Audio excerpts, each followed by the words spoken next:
ಕೊಡನೂರು ಹೋಬಳಿಯ ಸುಳಗೋಡು ಸೋಮವಾರ ಗ್ರಾಮದಲ್ಲಿ ರೈತರೊಬ್ಬರು ಸರ್ಕಾರಿ ಗೋಮಾಳ ಜಮೀನಿನಲ್ಲಿ ಉಳುಮೆ ವೇಳೆ ಜೈನ ತೀರ್ಥಂಕರರ ವಿಗ್ರಹ ಹಾಗೂ ಕೆತ್ತನೆಯುಳ್ಳ ಕಲ್ಲಿನ ಪುರಾತನ ಸ್ತಂಭ ಪತ್ತೆಯಾಗಿದ್ದರ ಮೇರೆಗೆ ಸ್ಥಳಕ್ಕೆ ಅರ್ಕಲಗೂಡು ತಹಶೀಲ್ದಾರ್ ಮಲ್ಲಿಕಾರ್ಜುನ್ ಹೆಚ್ ಹಾಗೂ ತಾಲೂಕು ಕಚೇರಿಯ ಶಿರಸ್ತೆದಾರರಾದ ಸಿ ಸ್ವಾಮಿ ಭೇಟಿ ನೀಡಿ ಪರಿಶೀಲನೆ ನಡೆಸಿದರು. ಈ ಬಗ್ಗೆ ತಹಶೀಲ್ದಾರ್ ಮಲ್ಲಿಕಾರ್ಜುನ್ ಮಾತನಾಡಿ, ಸುಳಗೋಡು ಸೋಮವಾರ ಗ್ರಾಮದ ಸರ್ವೆ ನಂಬರ್ 54ರ ಗೋಮಾಳದ ಜಮೀನಿನಲ್ಲಿ ರೈತರು ಉಳುಮೆ ಮಾಡುವಾಗ ಜೈನ ತೀರ್ಥಂಕರರ ವಿಗ್ರಹಗಳು ಹಾಗೂ ಕೆತ್ತನೆಯುಳ್ಳ ಕಲ್ಲಿನ ಸ್ತಂಭಗಳು ಪತ್ತೆಯಾಗಿದ್ದು, ಸದರಿ ಪ್ರದೇಶದಲ್ಲಿ ಇನ್ನೂ ಹೆಚ್ಚಿನ ಸ್ತಂಭಗಳು ಹಾಗೂ ವಿಗ್ರಹಗಳು ಸಿಗುವ ಸಂಭವವಿದ್ದು, ಈ ವಿಚಾರವಾಗಿ ಈಗಾಗಲೇ ಮಾನ್ಯ ಜಿಲ್ಲಾಧಿಕಾರಿಗಳಿಗೆ ಹಾಗೂ ಪುರಾತತ್ವ ಇಲಾಖೆಗೆ ತಿಳಿಸಿದ್ದು, ಪುರಾತತ್ವ ಇಲಾಖೆಯವರು ಭೇಟಿ ನೀಡಿ ಪರಿಶೀಲನೆ ನಡೆಸಿದ ನಂತರ ಮಾನ್ಯ ಜಿಲ್ಲಾಧಿಕಾರಿಗಳ ಆದೇಶದಂತೆ ಕ್ರಮ ವಹಿಸಲಾಗುವುದು ಎಂದು ತಿಳಿಸಿದರು. ನಾವು ಇಲ್ಲಿ ಸರ್ವೆ ನಂಬರ್ 54 ಸುಳಗೋಡು ಸೋಮವಾರ ಗ್ರಾಮದಲ್ಲಿ ಕೊಡನೂರು ಹೋಬಳಿ ಹಾಸನ ಅರ್ಕಲಗೂಡು ತಾಲೂಕು ಹಾಸನ ಡಿಸ್ಟ್ರಿಕ್ಕಿಂದ ಮಾತಾಡೋದು. ಇಲ್ಲಿ ಇನ್ಸ್ಪೆಕ್ಷನ್ ಮಾಡಿದಾಗ ನೋಡಿದ್ವಿ, ರೈತರು ಉಳುಮೆ ಮಾಡುವಾಗ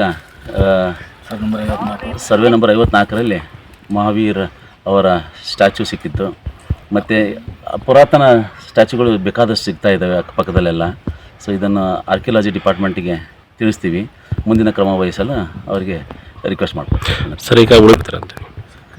ಸೊ ಇದು ಇದ್ದಿದ್ದೀಗ 54 ಸರ್ವೆ ನಂಬರ್ ಸರ್ಕಾರಿ ಗೋಮಾಳ ಜಾಗ ಉಳುಮೆ ಮಾಡ್ತಿದ್ದಾರೆ. ಅವ್ರೇನಾದರೂ ಅಪ್ಲಿಕೇಶನ್ ಹಾಕಿದರೆ ನೋಡಿ ಕಮಿಟಿ ಪ್ರಕಾರ ಏನು ನಿರ್ಧಾರ ತಗೋತಾರೆ ಅದ್ರ ಪ್ರಕಾರ ನಾವು ಮುಂದಿನ ಕಾರ್ಯಕ್ರಮ ಪುರಾತತ್ವ ಇಲಾಖೆ ಏನು ವರದಿ ಕೊಡ್ತಾರೆ ಅಥವಾ ವಿಭಾಗ ಡಿಪಾರ್ಟ್ಮೆಂಟ್ ವರದಿ ಏನು ಬರುತ್ತೆ ಅದ್ರ ಪ್ರಕಾರ ಕಾನೂನು ಕ್ರಮಬದ್ಧ ನೆಕ್ಸ್ಟ್ ಸ್ಟೆಪ್ಸ್ ಮಾಡ್ತೀವಿ. ಜಿಲ್ಲಾಧಿಕಾರಿ ವರದಿ ಕಳಿಸ್ತೀವಿ.